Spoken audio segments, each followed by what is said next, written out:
Well guys, I recently discovered a hidden menu here in the Audi A3's Multimedia Center. To access this menu, we simply press the back button and this top button together, holding them down, and then we enter this menu.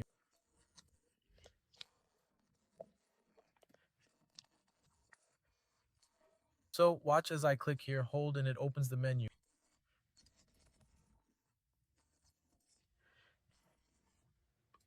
Now observe, we've entered the menu where we have an option to update. When you need to update, you just click here. It will ask you if you're going to execute it using a USB South Dakota card 1 or SD card 2. Additionally, it provides some other options like, for instance, here's the settings section where there are no imported adjustments. So over here it illustrates when an adjustment was imported, that is when you bring in an adjustment from a USB stick, and when you export it, that means taking something from within the multimedia center to the system.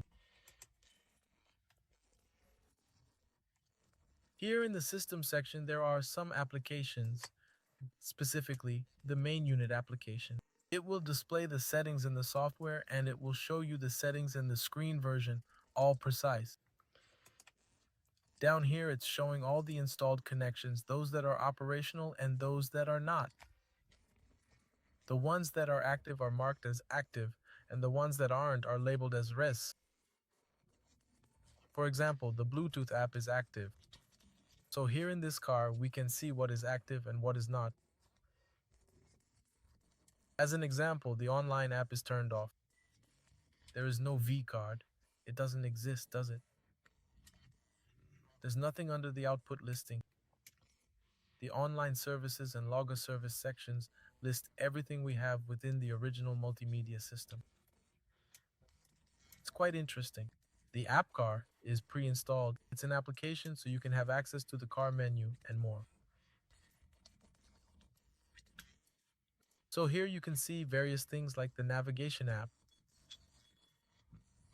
This screen doesn't have a map navigation system or GPS, so it's turned off. But that doesn't mean it doesn't offer support for that.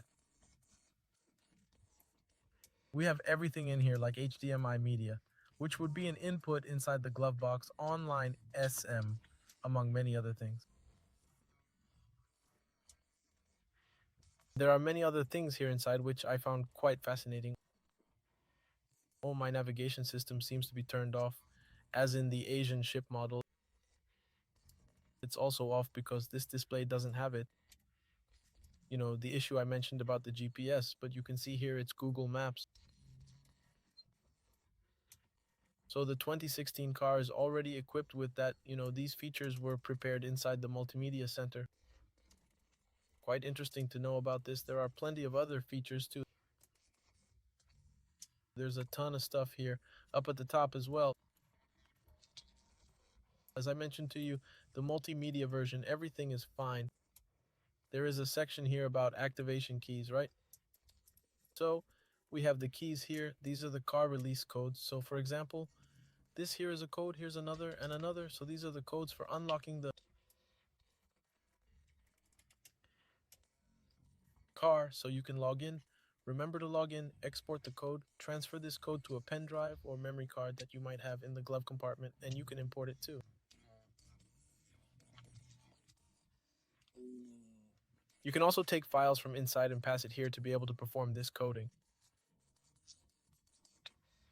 And to get out of this menu, it's not enough just to click on back here. You'll realize that clicking on back won't do it, see? So to exit, you need to perform the same process you used to enter. So you click this top button and the back button, then press both together, hold on, and then it will exit and return to the original car menu. It takes a few seconds, around 4 to 5 seconds. Then it reverts back to the car's original menu, okay? So this tip is for those who weren't aware of this separate menu that we had in the car. Press back and this top button, both at the same time. Press and hold, and then it will enter this separate menu. All right, everyone?